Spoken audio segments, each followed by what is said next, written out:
Hi மக்களே, இன்னைக்கு நாம இன்சிடியட்ஸ் அவுட்ஸ் ஆஃப் தி ஃபர்தர் படத்தோட முழு கதையை கிளைமேக்ஸ் அண்ட் மிட் கிரெடிட் சீனில் ஒளிஞ்சிருக்கிற பல சீக்ரெட் சீன் தாங்க பார்க்க போகிறோம். அதனால் வீடியோவை ஸ்கிப் பண்ணாமல் கடைசி வரைக்கும் பாருங்கள்.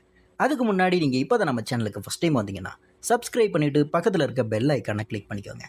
சரி, இப்போ வாங்க வீடியோக்குள்ளே போகலாம். இந்த கதை 1999 பிட்ஸ்பர்க் நகரில் தொடங்குதுங்க. ஜெமாங்கிற சின்ன பாப்பா மலையில் நனைஞ்சுக்கிட்டே தான் வீட்டுக்கு வெளியே நிற்கிறா. அவங்க வீட்டில் அவங்களோட அம்மா இன்கிரிட் மட்டும் தாங்க இருக்காங்க. அம்மாவோட மனநல சரியில்லாததுனால உள்ளே போக ஜெமா ரொம்பவே பயப்படுறாங்க. தைரியத்தை வர வச்சுட்டு உள்ளே போனால் அம்மா டைனிங் டேபிளில் விழுந்து கிடக்குறாங்க. பக்கத்தில் இருக்கிற லேண்ட்லைன் ஃபோனில் டைம் சொல்லும் வாய்ஸ் கேட்டுக்கிட்டே இருக்குங்க. அதுக்கப்புறம் ஜெமா சாப்பாடு சாப்பிட்டுட்டு தனியாக ஒரு ரூமுக்கு போகிறான். ஜெமா படிப்பில் செமவே சுட்டிங்க. அவள் ஸ்கூல் அசைன்மெண்ட்டில் A+ ஸ்டிக்கர் வாங்கியிருப்பாங்க. அந்த ஸ்டிக்கரை அவள் தன்னோட டார்ச் லைட்டில் ஒட்டி வச்சுருக்காங்க. அப்போ அவள் அம்மா உள்ளே வந்து சாப்பிட்டியா அப்படிங்கிற மாதிரி கேட்குறாங்க. சாப்பிட்டேன்னு ஜெமா சொன்னதுமே அம்மா போயிடுறாங்க. ஆனால் நடுராத்திரியில் திடீர்னு அம்மா கத்துற சத்தம் கேட்குது. ஜெமா உடனே டார்ச் எடுத்து தேடுறாங்க. ஆனால் அந்த A+ ஸ்டிக்கர் ஒட்டின டார்ச் மாயமாக மறைஞ்சிடுச்சுங்க. சரி, வேற வழியே இல்லாமல் வெளியே வந்து பார்த்தா அம்மா கையில் கத்தியை பிடிச்சிக்கிட்டு காற்றுல யாரையோ வெட்டுற மாதிரி கத்திக்கிட்டே ஓடுறாங்க. அப்படியே ஓடி பாத்ரூம்குள்ளே போகிறாங்க. ஜெமாவும் பின்னாடியே ஓடி போய் பாத்ரூம் கதவு கிட்ட நிற்கிறாங்க.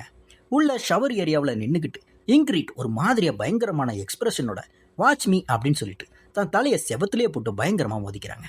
இதை பார்த்து கதற ஜெமா உள்ளே போக ட்ரை பண்ணுறாங்க. ஆனால் பாத்ரூம் கதவு தானாக பூட்டிக்குது. யாரோ உள்ளிருந்து பிடிச்சிக்கிற மாதிரி அணையவே இல்லைங்க. கொஞ்ச நேரத்தில் சத்தம் அடங்கி பாத்ரூம் கதவுக்கு அடியில் ரத்தம் மலமலன்னு வெளியே வருதுங்க. அப்படியே கட் பண்ணா 20 வருஷத்துக்கு அப்புறங்க நம்ம ஜெமா இப்போ பெரிய பொண்ணாகி ஒரு டென்டிஸ்ட் ஆயிட்டாங்க. அவளுக்கு மாயான்னு ஒரு குட்டி பொண்ணு வேற இருக்கா. ஜெமாவுக்கு நிக்குன்னு ஒரு போலீஸ் பாய் ஃப்ரெண்டும் இருக்காங்க. ஆனால் நிக் தான் மாயாவோட அப்பான்னு இன்னும் மாயா கிட்ட ஜெமா சொல்லவே இல்லை. அவங்க 2 பேரும் இப்போதுக்கு அந்த பழைய வீட்டில் தாங்க வாழ்ந்துட்டு வராங்க. ஒரு நாள் ஜெமாவும் மாயாவும் வீட்டு ஸ்டோர் ரூமை க்ளீன் பண்ணும்போது ஜெமாவோட அம்மா இன்கிரிட்டோட பழைய பொருட்கள் கிடைக்குது. அதில் CL அப்படின்னு எழுத்து பொறிக்கப்பட்டிருக்க ஒரு மோதிரமும் இருக்கு. அன்னைக்கு நைட்டு ஜெமா தூங்கும்போது கட்டிலுக்கு அடியில் 20 வருஷத்துக்கு முன்னாடி தொலைஞ்சு போன அதே A+ ஸ்டிக்கர் ஒட்டின டார்ச் லைட் கிடைக்குது. ஜெமா ஷாக் ஆகி வெளியே வராங்க. ஹாலில் இருக்கிற லேண்ட்லைன் ஃபோனில் 20 வருஷத்துக்கு முன்னாடி கேட்ட அதே குரலுங்க. கதவு திறந்தாச்சு அப்படின்னு சொல்லுது. அப்படியே போன் வயரை ஃபாலோ பண்ணி பாத்ரூமுக்கு போனால் அங்கே ஒரு பொண்ணோட குரல் காப்பாத்துங்க அப்படிங்கிற மாதிரி கேட்குது. அப்புறம் அவங்க அம்மா செத்து போகிறதுக்கு முன்னாடி சொன்ன அதே வாட்ச் மீ அப்படிங்கிற வார்த்தை ஒரு பிசாசு குரலில் கேட்குதுங்க. ஜெமா அலறி அடிச்சுட்டு முடிச்சு பார்த்தா இது எல்லாமே ஒரு கனவுங்க. ஆனால் அவள் கட்டிலுக்கு மேலே உண்மையிலே அந்த A+ ஸ்டிக்கர் டார்ச் லைட் கிடைக்குதுங்க. அப்போ நடந்தது கனவா இல்லை நிஜமா அப்படின்னு குழம்பி போகிறாங்க.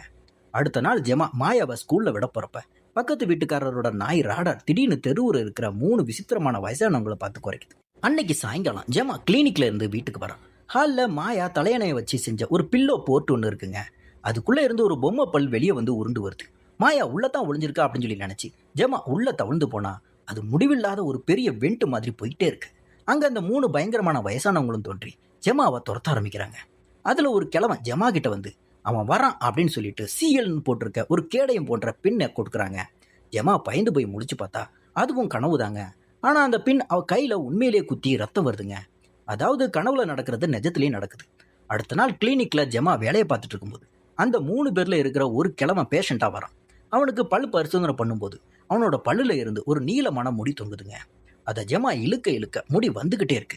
திடீர்னு அந்த கிழவனுக்குள்ள 2வது செட் அசுர பல் முளைக்கிறத எக்ஸ்ரேவில் ஜெமா பார்க்குறாங்க. ஜெமா செக் பண்ண போகும்போது அந்த அசுர பற்கள் ஜெமாவோட விரலை கடிச்சிடுது. ஜெமாவும் பயந்து பின்னாடி விழும்போது தலை விளக்குல அடிபட்டு மயக்கமடைஞ்சு ஃபர்தர் உலகத்துக்கு போயிடுறாங்க. ஃபர்தர் உலகத்துல கொடூரமான பேய்கள் ஜெமாவை பிடிச்சி வச்சுக்கிட்டு ஒரு ட்ரில் மிஷினை வச்சு அவ பல்ல ட்ரில் பண்ண வருதுங்க. அப்போ அவங்களோட தலைவன் அதாவது லீடர் வந்து இவங்களுக்கு டெஸ்ட் எடுக்கணும், அப்புறம் என்ன வேணா பண்ணுங்க அப்படிங்கிற மாதிரி சொல்றான். அப்போ தாங்க நம்ம எலிஸ் அவங்க என்ட்ரி கொடுத்து அந்த பேய்களை விரட்டி ஜெமாவை காப்பாற்றி திரும்ப நிஜ உலகத்துக்கு அனுப்பி வைக்கிறாங்க. அதுக்கப்புறம் மயக்கம் தெளிஞ்சு எழுந்த ஜெமா கையில் ஒரு அரை எரியப்பட்ட புத்தகத்தோட வீட்டுக்கு வரா. அந்த புத்தகத்தில் 44 பிளேஸ் அப்படின்னு ஒரு அட்ரஸ் இருக்குங்க. ஜெமா மனநல சரியில்லாமல் போக அவள் பாய் ஃப்ரெண்டு நிக்கு வந்து மாயாவை பார்த்துக்கிறாங்க. ஜெமா அந்த 44 பிளேஸ் அட்ரஸுக்கு போகிறாங்க. அங்கே கிளேர் அப்படிங்கிற பொண்ணோட டாட்டூ இருக்கு. கிளேர் ஏற்கனவே எலிஸ் கூட தொடர்பில் இருக்காங்க. எலிஸ் சொல்கிற மெசேஜை ஜெமாவுக்கு சொல்கிறதுக்காக கிளேர் தன்னோட உடம்பை எலிஸுக்கு தாரவாக்க ரெடியாக இருக்கிறான். அதுக்காக இன்னர் பீஸ் அப்படிங்கிற பாட்டை கேட்டு ஃபர்தருக்கு போகிறாங்க. இப்போ கிளேரோட உடம்புல நம்ம எலிஸ் ஆன்மா வந்து ஜெமா கிட்ட பேசுது. எலிஸ் உண்மையை உடைக்க ஆரம்பிக்கிறாங்க. ஜெமா ஒரு கொரியருங்க. ஜெமாவால் ஃபர்தருக்கு போக மட்டும்தாங்க முடியாது. அங்கே இருக்கிற பொருளை நிஜ உலகத்துக்கும் நிஜ உலகத்தில் இருக்கிற பொருளை ஃபர்தருக்கும் கொண்டு வர முடியும். அதனால தான் அந்த டார்ச் லைட் திரும்ப வந்துச்சு. அதுக்கப்புறம் புதிய கதவு திறந்தாச்சு. சமீபத்தில் லேம்பர் குடும்பம் அப்படிங்கிற சிவப்பு கதவை மூடினாங்க. ஒரு கதவை மூடுனா இன்னொரு கதவு திறக்கும். அப்படி திறந்த கதவு தாங்க ஜெமாவோட கதவு. அதுக்கப்புறம் இந்த பேய்களோட தலைவன் பேர் தாங்க சைரஸ்லாம். இவன் ஒரு கொடூரமான கல்ட்டு தலைவங்க. இவனுக்கு ஜெமா ஒரு கொரியர்னு தெரிஞ்சிருச்சு. ஜெமாவை வச்சு நிஜ உலகத்துக்கு எல்லா பேய்களையும் கொண்டு வர பிளான் பண்ணுறான். ஜெமாவை கோவப்பட வச்சு பயமுறுத்தி அவனோட பவரை அதிகப்படுத்தாங்க அந்த 3 வயசான கூலிப்பட ஜெமாவை டார்ச்சர் பண்ணுறாங்க. இதையெல்லாம் தெரிஞ்சுக்கிட்ட ஜெமா நிக் அண்ட் கிளேர் கூட சேர்ந்து அந்த சைரஸை அழிக்க பிளான் பண்ணுறாங்க. நிக் அந்த 3 கிழவங்களையும் போய் தூக்கத்துல இருந்து எழுப்பணும். ஏன்னா அவங்க மயக்க மருந்து சுவாசிச்சா தான் ஃபர்தரில் சுற்றுறாங்க அப்படிங்கிற மாதிரி சொல்கிறான். அதுக்கப்புறம் ஜெமா ஃபர்தருக்குள்ளே போய் சிவப்பு கதவை திறந்து பார்க்குறாங்க. அங்கே அவளோட அம்மா இங்கிரிட் நினைவுகள் வருது. அப்போ தாங்க மிகப்பெரிய உண்மையே தெரிய வருது. ஜெமாவோட அம்மாவும் ஒரு கொரியர் தாங்க. அன்னைக்கு பாத்ரூமில் அம்மா கத்தியோட சுற்றுனது ஜெமாவை வெட்ட இல்லைங்க, அந்த சைரஸ் பேயை வெட்டத்தான். சைரஸ் அவ உடம்பை பிடிச்சி நிஜ உலகத்துக்கு வர பார்த்தப்போ தன் மகளை காப்பாற்ற வேற வழியே இல்லாம தான் இங்கிரிட் தான் தலையை செவத்துல மோதி உயிரை தியாகம் பண்ணியிருக்காங்க. ஜெமா இவ்வளவு நாள் அவ அம்மாவை வெறுத்தாங்க. ஆனால் அவள் அம்மா ஒரு தேவதையா தன் மகளுக்காக உயிரை கொடுத்துருக்காங்க. அப்போதாங்க எலிஸ்க்கு இன்னொரு பயங்கரமான விஷயமும் புரியுது. அந்த குரியர் பவர் பரம்பரையாக வருதுங்க. அப்போ ஜெமாவோட மகள் மாயாவும் ஒரு குரியர் தான் அப்படிங்கிறது தெரிய வருது. சைரஸோட நிஜமான டார்கெட் ஜெமா கிடையாதுங்க, அந்த குட்டி பொண்ணு மாயா தான். சைரஸ் மாயாவோட ஆன்மாவை பிடிச்சு நிஜ உலகத்துக்கு வந்துடுறாங்க. வந்து பக்கத்து வீட்டு பெண்மணியை கொன்னுட்டு நிக்கியையும் தூக்கி அடிச்சு மயக்கமடைய வைக்கிறான். சைரஸ் மாயாவை வச்சு ஃபர்தரில் இருக்கிற எல்லா பேய்களையும் நிஜ உலகத்துக்கு வர வைக்கிறான். மாயாவோட கண்ணில் இருந்து ரத்த கண்ணீர் வர ஆரம்பிக்குதுங்க. ஜெமா திரும்ப நிஜ உலகத்துக்கு வரா. ஹால் முழுக்க பேய்கள் நிரம்பி வழியுது. அதே சமயம் எலிஸோட ஆன்மா அந்த கிழவனோட உடம்புக்குள்ள போகுது, அவங்கள குழப்புது. இப்ப ஜெமா ஒரு வெறித்தனமான முடிவெடுக்கிறாங்க. மாயாவையும் நிக்கையும் வெளியே அனுப்ப விட்டுட்டு கதவை உள்ளிருந்து பூட்டிக்கிறான். தன்னோட முழு குரியர் சக்தியும் பயன்படுத்தி அந்த முழு வீட்டையுமே நிஜ உலகத்துல இருந்து மறைச்சு ஃபர்தர் உலகத்துக்கு தூக்கி வீசுறாங்க.